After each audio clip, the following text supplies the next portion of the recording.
Why did no one notice the way she stood? Not the clothes. Those were easy to dismiss.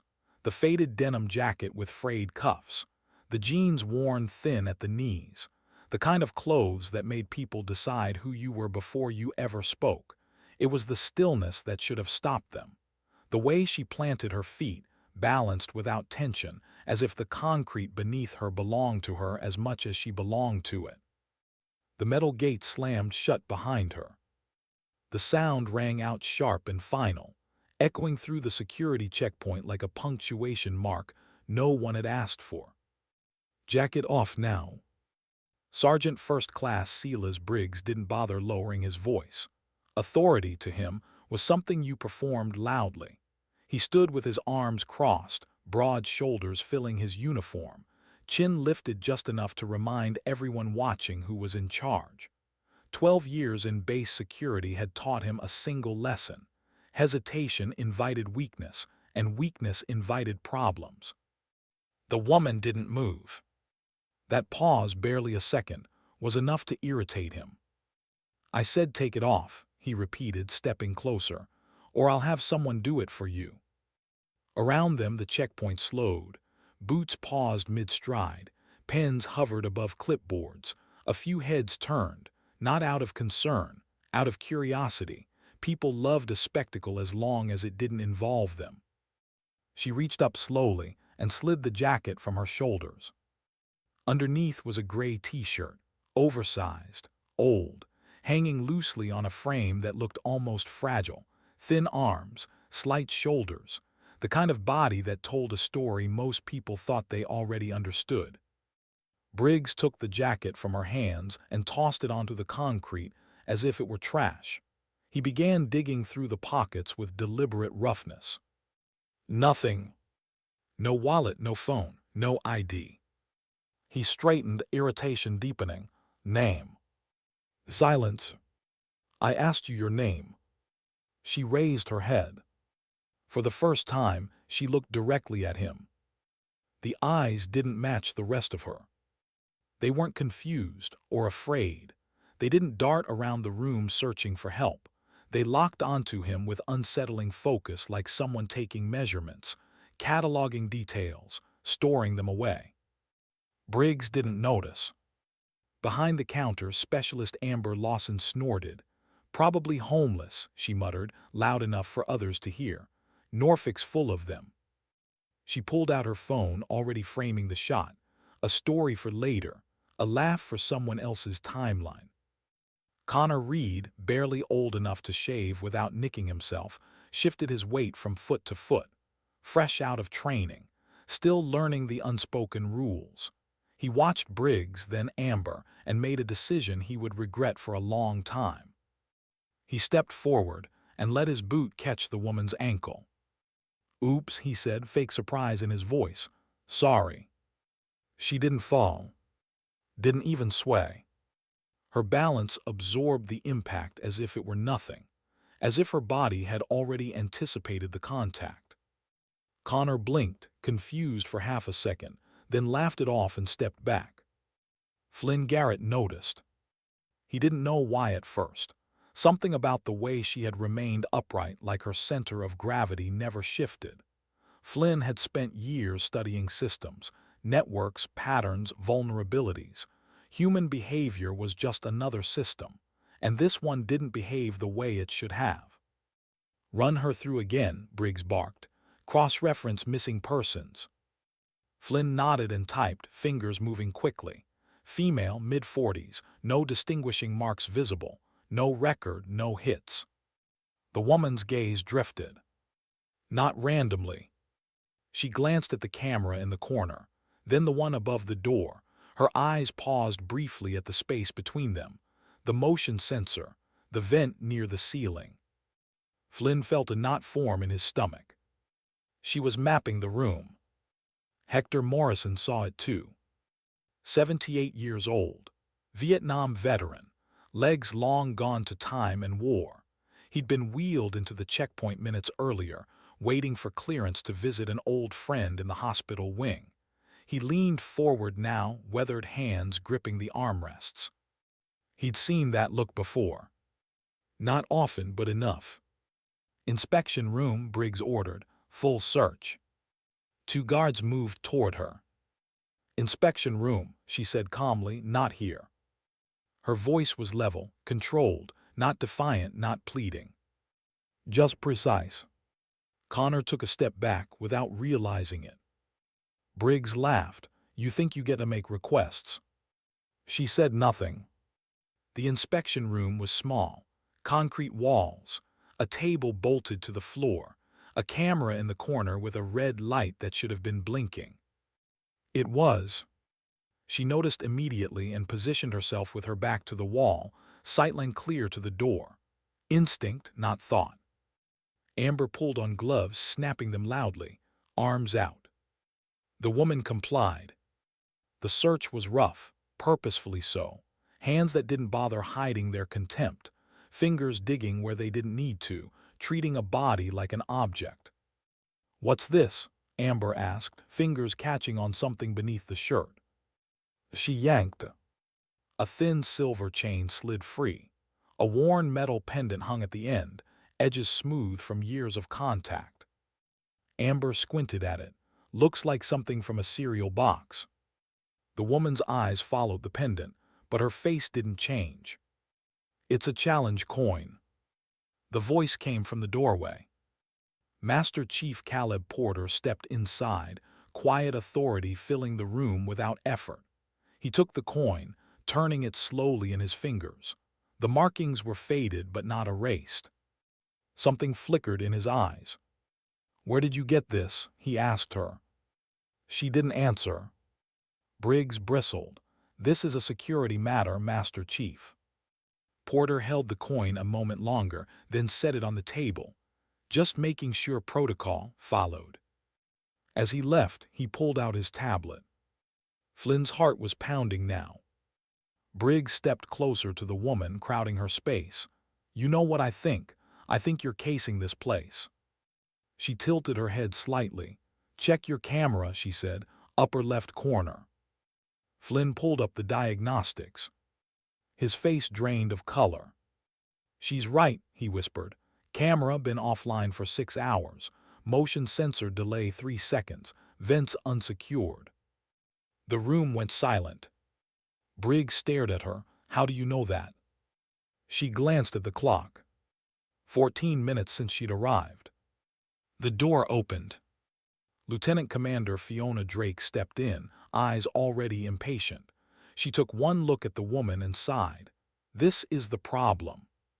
She checked her watch, process her and move on. And just like that she left. The woman watched her go. Something in her eyes hardened. Outside, the crowd had grown. Willow Chen stood near the back, heart pounding. She didn't know why she was still watching, just that something felt wrong, or important. Inside the room, Briggs reached for his cuffs. Last chance, he said. Who are you? The woman didn't answer. But something had shifted. And no one in that room understood, yet just how badly they'd misjudged the silence standing in front of them. Why did the room feel smaller the moment he touched the cuffs? It wasn't fear that tightened the air. It was something heavier, something colder. The kind of tension that didn't rush in, it settled, deliberate and patient, like it knew it had time. Sergeant Briggs stepped forward, metal glinting in his hand. The sound of the cuffs opening felt louder than it should have. A final click before closure, before control. Hands behind your back, he ordered. The woman didn't move. Not in defiance, not in resistance. She simply remained where she was, back to the wall, eyes steady, breathing slow. If anyone had been paying attention, they might have noticed that her shoulders stayed relaxed, that her weight stayed centered, that nothing about her posture suggested panic. Briggs mistook stillness for submission. He reached for her wrist. What happened next lasted less than 2 seconds. Her body rotated, not explosively, not dramatically, but with surgical efficiency. She used his forward momentum, redirected it, and stepped just enough to break his balance. His grip slipped. His boots scraped the concrete. Instinct took over and he grabbed for the nearest thing. Fabric tore. The sound was sharp, violent, final. The room froze. Her shirt split from shoulder to chest, exposing pale skin marked with old scars, thin lines crossing muscle that had healed long ago. But no one was looking at the scars. They were staring at the ink. An eagle, a trident, an anchor, faded by time but unmistakable, centered above her heart, placed with precision. SEAL Team 7. For a breathless moment, no one spoke. Amber's phone slipped from her fingers and hit the floor with a hollow clatter. Connor made a sound that didn't quite qualify as a word and sank down onto the bench, his legs refusing to hold him upright. Flynn's screen filled with red clearance warnings as a classified search finally returned something that should never have been triggered in that room. Sergeant Major Grant's knees buckled. He caught himself on the table, eyes locked on the tattoo like it might vanish if he blinked. He straightened slowly, posture snapping into place with reflex older than thought. He saluted. The door opened again. Heavy footsteps, purposeful, the kind that carried rank without needing to announce it. Commander Solomon Hayes filled the doorway. He took in the scene in a single glance. The torn shirt, the frozen guards, the tattoo, and everything drained from his face at once. He snapped to attention. "Admiral Callahan," he said, voice steady only by force of will. "Ma'am, I wasn't informed of your inspection." The woman adjusted her stance, tugged the jacket she'd reclaimed closer around herself, covering the ink that had changed the room forever. That, she said quietly, was the point. No one breathed. Briggs looked like a man staring at the edge of a cliff he hadn't known was there. His mouth opened, closed, nothing came out. Amber started crying, not loudly, not dramatically, just silent tears slipping down her face as the weight of reality crushed her lungs. Connor stared at the floor. Flynn stood at rigid attention, pulse roaring in his ears. Lieutenant Commander Drake, who had returned when the MPs were called, felt the room tilt.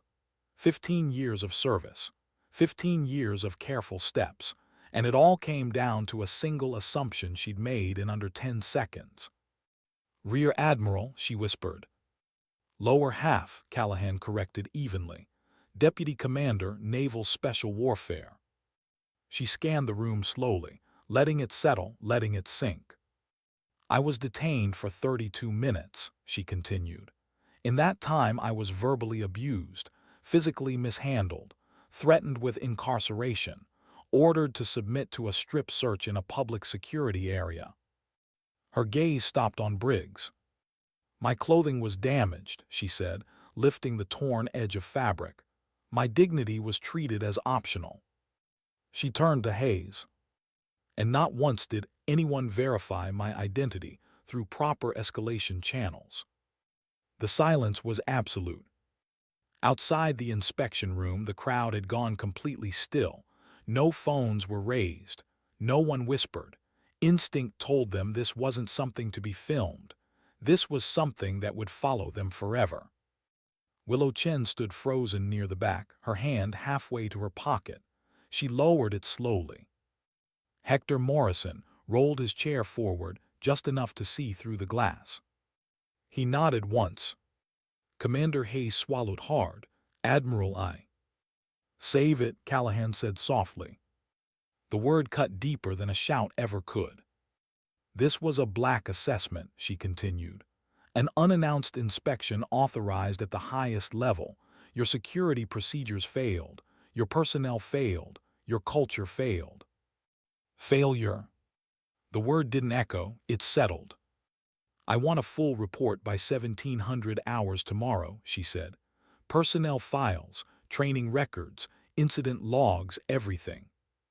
"Yes, ma'am," Hayes replied. "And contact JAG," she added. "Several people here are going to need legal representation." Briggs's knees gave out. He caught himself against the wall, breath shallow, eyes hollow. The crowd outside began to disperse, words spreading like shockwaves. Careers were ending. Lessons were being burned into memory. Willow felt a presence beside her. "You didn't record," Hector said quietly. "No, sir." "Good," he replied. "Some things aren't meant to be shared, they're meant to be learned." Inside, the room was cleared. One by one, personnel were dismissed until only a handful remained. Callahan retrieved her jacket and slipped it on fully, hiding the ink, hiding the past that had brought her here. "Sergeant Briggs," she said calmly, "you're relieved of duty, effective immediately." His mouth trembled. "Ma'am, I didn't." "Because you could," she interrupted. "That's why." She turned away before he could answer. The temperature in the room felt colder. And somewhere deep inside each of them, something irreversible had begun. Why did the building feel quieter after she left the room? Not calmer, not relieved, quieter in the way a forest goes still after a gunshot, as if every wall, every corridor, every badge clipped to every chest was listening now, afraid of being caught unaware again. Rear Admiral Evelyn Callahan walked alone. No escort, no entourage, no announcements echoing her rank ahead of her, just steady footsteps against polished concrete, moving deeper into the base she had deliberately allowed to underestimate her. She could still feel it in her chest. Not anger, that had burned out years ago. It was disappointment that lingered, the heavy kind, the kind that reminded you why you stopped trusting systems and started trusting people carefully. Behind her, Commander Hayes followed at a respectful distance, hands clasped behind his back, spine straight but shoulders tight. He'd commanded men under fire. He'd buried friends. None of that prepared him for the quiet reckoning unfolding now. "Ma'am," he said finally, unable to hold the silence any longer, "if I may." "You may not," she replied without turning. "Not yet." They passed through a secured hallway, doors unlocked in sequence. Eyes followed her from behind glass. Some recognized her now. Others only felt the weight of whatever had just shifted. Inside her, memory stirred. Not of today, of before. Of the first time she learned what it meant to be unseen. She had been 23, new to the teams, the only woman in the room again, standing at the edge of a briefing table while men twice her size debated routes and extraction points like she wasn't there. She remembered the heat in her face then, the urge to speak, to prove, to demand space. She hadn't. She waited. And when the moment came, she'd saved 3 lives without a word. Silence, she'd learned early, wasn't weakness. It was leverage. They entered the operations center. The room snapped to attention. Every conversation died mid-sentence. Screens flickered with live feeds and data streams, suddenly irrelevant in the presence of someone who didn't need a monitor to see what was wrong. "At ease," Callahan said. No one moved. She stopped near the center of the room and turned slowly, letting her eyes meet each face. Some held her gaze, some couldn't. A few looked afraid, not of punishment but of exposure. "Most of you," she began quietly, "will never be in combat." A ripple of discomfort moved through the room. "That's not an insult," she continued. "It's a fact, and it's an important one, because security, discipline, and judgment matter just as much off the battlefield as on it." She paused. "Today, a woman was brought through your checkpoint," she said. "She had no visible rank, no uniform, no protection." A few people swallowed hard. "And what did you see?" she asked. No one answered. "You saw what you expected to see," she said. "Someone small, someone quiet, someone you thought couldn't push back." Her voice didn't rise. It didn't need to. "You filled in the rest with assumptions." Her gaze settled briefly on Connor Reed, standing stiff near the back. His hands trembled at his sides. "Assumptions are dangerous," Callahan went on. "They get people killed. They rot organizations from the inside. And today, they embarrass this base at a level that will echo well beyond these walls." Commander Hayes cleared his throat. Ma'am, we've already initiated corrective. Good, she said. But understand this, training fixes skills. It doesn't fix character. The words landed hard. She turned away and walked toward a smaller adjoining office. Hayes followed, closing the door behind them. Only then did the weight show. Callahan leaned one hand against the desk just briefly, enough to steady herself, enough to acknowledge the cost. Hayes saw it and looked away. I didn't come here to make enemies, she said after a moment, and I didn't come here to ruin careers. With respect, ma'am, Hayes said carefully, that may still happen. She nodded once. Consequences are not the same as intent. She straightened and faced him. You want to know why I did this? She asked. He hesitated. Yes, ma'am. Because the next woman who walks through that gate might not be me, she said. She might be a linguist, or an analyst, or a pilot who just survived a crash and doesn't look like the hero in your recruitment videos. Her voice softened. And when that happens, she deserves to come home without being broken by the people who were supposed to protect her. Hayes lowered his head, understood. There was a knock at the door. Ma'am, a voice called. Medical is requesting permission to evaluate you for injuries. Callahan almost laughed. No, she said, but send in the veteran, the one in the wheelchair. Hector Morrison entered slowly, rolling himself inside with quiet dignity. He stopped a few feet from her and looked up. Permission to speak freely, Admiral. She smiled faintly. Always. I saw that look, he said, back there. I've seen it before, in jungles, in deserts, in women who learned early that being underestimated can keep you alive. She held his gaze, and I just wanted to say thank you, he finished. Not for what you did to them, but for what you didn't let them do to themselves. Something in her expression shifted. Not much, just enough. Thank you for noticing, she said. He nodded and rolled back out. Left alone again, Callahan exhaled slowly. The mission wasn't over. Not even close. Because the hardest part wasn't exposing failure. It was deciding what to do with the people who had revealed it. And somewhere deep in the base, paperwork was being signed, calls were being made, and lives were beginning to fracture under the weight of a truth none of them could unlearn. She picked up her jacket and prepared to finish what she'd started. Why did the waiting feel heavier than the confrontation? Rear Admiral Evelyn Callahan sat alone in a narrow office that smelled faintly of disinfectant and old paper, hands folded in her lap, eyes fixed on nothing in particular. The adrenaline had faded. That was always the dangerous part, when the noise left and only the echoes remained. A digital clock ticked softly on the wall. Every second felt deliberate. She learned long ago that strength wasn't what people saw in the moment of impact. It was what stayed with you afterward, when there was no one left to perform for. When the body remembered things the mind tried to forget. She closed her eyes. For a moment she was somewhere else. A night landing on a desert strip that barely qualified as ground. The aircraft rattling under her hands. A wounded operator bleeding out beside her, breath hitching in panicked bursts. A radio filled with static and voices arguing about clearance codes while a life slipped away. She remembered choosing. She always remembered choosing. The door opened quietly. Medical Lieutenant Sarah Vaughn stepped in, clipboard tucked against her chest, expression gentle but professional.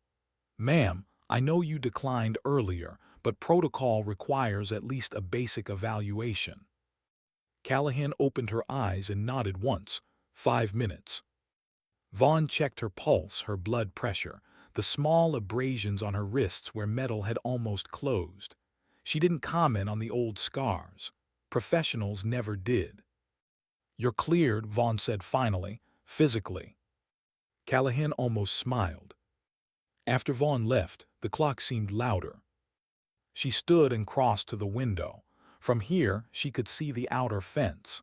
the same gate, the same place where she'd been reduced to a problem instead of a person. She wasn't angry anymore. She was tired. A knock. Commander Hayes again. His face looked older now, lines etched deeper by the morning's events. "Ma'am, Jag is on standby," he said. "So is Fleet Command. They're concerned." "They should be," she replied. He hesitated. "There's something else." She waited.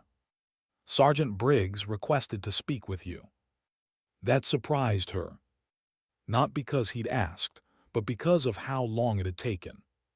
"Send him in," she said. Briggs entered slowly, no rank insignia on his uniform now. His hands were empty, his posture uncertain, a man stripped not just of authority but of identity. He stopped a few feet away and stood there, unsure what to do with himself. "Speak," Callahan said. He swallowed. "I didn't recognize you." "I know." "That's not an excuse," he rushed to add. "It's just the truth." She studied him carefully, not as an admiral, as a human being weighing another. "I've done this job a long time," he continued. "I thought I knew what threats looked like. I thought I knew how to keep order." "And today?" she asked. "Today I learned I was wrong." Silence stretched between them. "I humiliated you," he said finally. "I know that, and I'm sorry." Callahan didn't answer immediately. She remembered another apology once. A different man, different place, same hollow tone. "Why?" she asked. His brow furrowed. "Why what?" "Why are you sorry?" she pressed. "Because I outranked you, or because you did it at all?" The question landed hard. He stared at the floor. "Because I did it," he said quietly, "and because I didn't even question myself while I was doing it." That mattered. A little. "You'll face consequences," she said. "Not because of me, because of who you were in that moment." He nodded. "I understand." She stood, not to intimidate, to level the ground between them. "I don't need your guilt," she said. "I need you to change, whether you ever wear a uniform again or not." He looked up, eyes wet. "I will." She opened the door. Outside, Willow Chen waited. "I was told to bring these," Willow said, holding out a folded bundle of clothing. A clean shirt, properly sized, respectfully offered. Callahan accepted it. "Thank you." Willow hesitated. "Ma'am, can I ask you something?" Callahan considered her, then nodded. "How did you stay calm?" Willow asked. "Back there, when they treated you like that?" Callahan glanced down at the fabric in her hands. "I wasn't calm," she said softly. "I was disciplined. There's a difference." Willow nodded slowly, absorbing the weight of that. As Callahan changed, she caught her reflection in the mirror. The woman looking back at her looked tired, older than her years, but steady. She straightened the new shirt. The mission wasn't about exposure anymore. It was about aftermath. About what came next when the doors closed and the paperwork began, and the headlines never came. Outside, the base resumed its rhythm. But beneath it, something had shifted. And not everyone would survive that change with their illusions intact. Why did the truth feel heavier, once it had nowhere left to hide? By the time evening settled over the base, the corridors felt different. Not quieter this time, tenser, as if everyone had learned the same lesson at once and was still deciding what to do with it. Rear Admiral Evelyn Callahan stood in the observation gallery overlooking the training yard. Recruits moved below in tight formations, voices sharp, movements synchronized. From a distance, it all looked flawless, orderly, controlled. Up close, she knew better. She had spent her life learning how easily discipline could become cruelty when no one was watching, how quickly authority could forget why it existed in the first place. Commander Hayes joined her, stopping a respectful distance away. He didn't speak right away. Neither did she. "They're asking questions upstairs," he said finally, "about how this happened, about why no one intervened sooner." She nodded. "They should." Some of them are angry, he added. They think this was a trap. Callahan turned slightly. It was a test. Hayes winced. That distinction matters to lawyers, less so to egos. A faint, tired smile touched her lips. Egos recover. Integrity doesn't always. They watched the recruits in silence for a moment longer. "Do you ever regret it?" Hayes asked. She didn't pretend not to understand. "Every time," she said, "and never." He waited. "I regret the cost," she continued. "The collateral damage, the people who will carry shame longer than they deserve, but I don't regret refusing to look away." Her gaze drifted. She saw a younger version of herself in the yard below, too quiet, too small, trying to disappear just enough to survive. The door behind them opened. Flynn Garrett stepped inside, tablet in hand, eyes nervous but determined.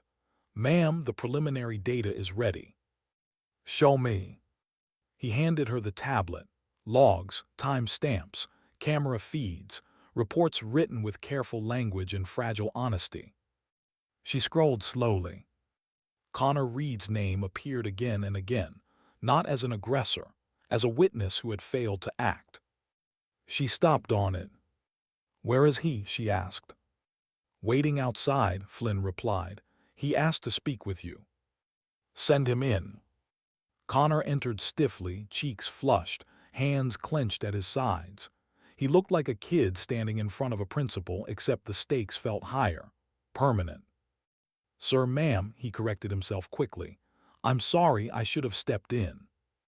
She studied him for a long moment. "Why didn't you?" she asked. He swallowed. "I didn't want to make trouble." Her eyes softened, not in approval but in recognition. "That fear," she said quietly, "is how institutions lose their souls." His shoulders sagged. "I know that now." She handed the tablet back to Flynn. "Learning isn't free," she said, "but it's cheaper than ignorance." Connor nodded, tears blurring his vision. "I'll do better." She believed him. Not because he'd said it, because he looked broken enough to rebuild. After he left, Callahan exhaled slowly. "I'm not here to punish everyone," she said to Hayes, "but I am here to mark the line." He nodded, "And if they cross it again?" "Then the line moves," she replied, "closer." Night settled fully now. Lights flickered on across the base, casting long shadows. She returned to her temporary quarters and sat on the edge of the bed, boots still on. For the first time all day, she allowed herself to feel it. The hands, the voices, the assumption. Her chest tightened. She pressed her palm flat against the mattress until her breathing slowed. This was the part no one filmed. No speeches, no medals, just endurance. A message chimed on her secure phone. One line. "Proud of you, still watching." She smiled just a little. Tomorrow reports would be filed, careers altered, policies rewritten in cautious language. But tonight, the truth rested where it always did. With the people who chose what to do when no one told them how. And Evelyn Callahan, alone in the quiet, prepared herself for the final reckoning she knew was still coming. Why did the morning feel like a beginning instead of an ending? Dawn arrived without ceremony. No announcements, no alarms, just pale light creeping across the base, slipping through windows and settling on concrete that had already decided to remember what happened here. Rear Admiral Evelyn Callahan stood at the edge of the runway, hands in the pockets of her jacket, watching the horizon change color. She hadn't slept much. She rarely did after days like this. Sleep came easily to people who believed the world worked the way it was supposed to. She had learned otherwise. Behind her the base stirred awake, engines hummed, boots struck pavement, orders were given and received. On the surface everything looked the same. That was always the illusion. Institutions were very good at pretending nothing had changed.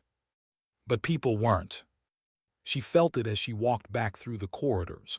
The way conversation stopped, not out of fear this time, but awareness. The way eyes met hers then didn't look away. Some held respect. Some carried guilt. A few carried resentment. All of it was honest. Commander Hayes met her near the administrative wing, a thick folder under his arm. "Final reports are in," he said. "JAG's recommendations, disciplinary actions, training revisions." She accepted the folder but didn't open it yet. "Are you ready?" he asked. She considered the question. "No," she said, "but readiness is overrated." The briefing room was full. Not overflowing, not dramatic, just full enough to matter. Sergeant Briggs was there, seated in the back, no longer in uniform. Connor Reed sat closer to the front, posture rigid, eyes forward.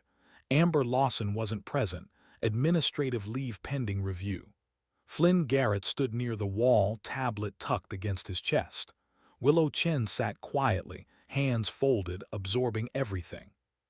Callahan stood at the front of the room without taking the podium. She didn't need elevation. "This isn't a trial," she began, "and it isn't a lecture." She let the silence settle. "It's a reckoning." A few people shifted uncomfortably. "What happened here wasn't extraordinary," she continued. "That's the problem. It was ordinary, familiar, comfortable, and that's why it survived long enough to be exposed." She walked slowly across the room as she spoke, grounding each step. "Some of you failed because you acted," she said. "Some of you failed because you didn't. Both matter." Her gaze passed over Connor. He didn't flinch. "I don't believe in destroying people," she went on. "I believe in responsibility, and responsibility doesn't always look like punishment." She opened the folder at last. "Some careers will end," she said plainly. "Some will pause, some will continue under scrutiny. None of that is revenge." She closed the folder. "It's maintenance." That word landed differently. "You wear uniforms," she said, "or badges, or credentials that tell the world you are safe to trust with power. That trust is fragile. It doesn't break when someone yells. It breaks when no one speaks." She stopped. "For years," she said quietly, "I was taught that resilience meant enduring anything, swallowing it, letting it pass. I was wrong." Her voice didn't waver, but it softened. "Endurance without dignity is just survival, and survival is not enough." No one moved. "No one in this room is beyond redemption," she said. "But redemption requires honesty, and honesty is uncomfortable." She nodded once.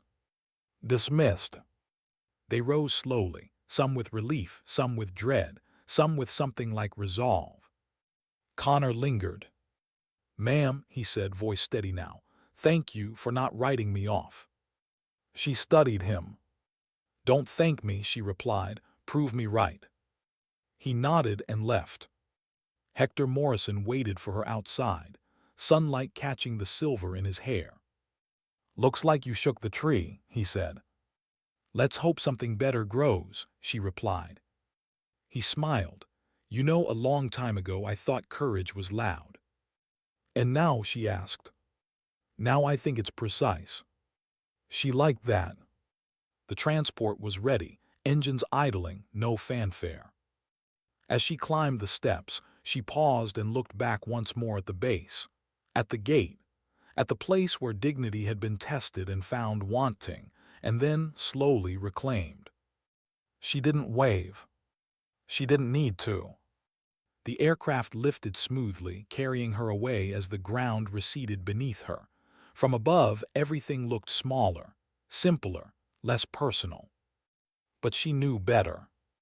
She closed her eyes and let herself feel something she rarely allowed: hope, not the naive kind, the disciplined kind, the kind built on scars and choices and people who decided, finally, to do better. This mission wouldn't make headlines. There would be no medals, no speeches played over swelling music. And that was exactly the point. Because sometimes the most important battles don't leave craters. They leave questions. They leave standards. They leave quiet changes that ripple outward long after the moment has passed. As the aircraft disappeared into the sky, the base returned fully to its routine. But routine now carried memory, and memory carried responsibility. Sometimes strength doesn't shout. Sometimes authority doesn't announce itself. Sometimes dignity doesn't fight back. Sometimes dignity simply acts. And that is enough.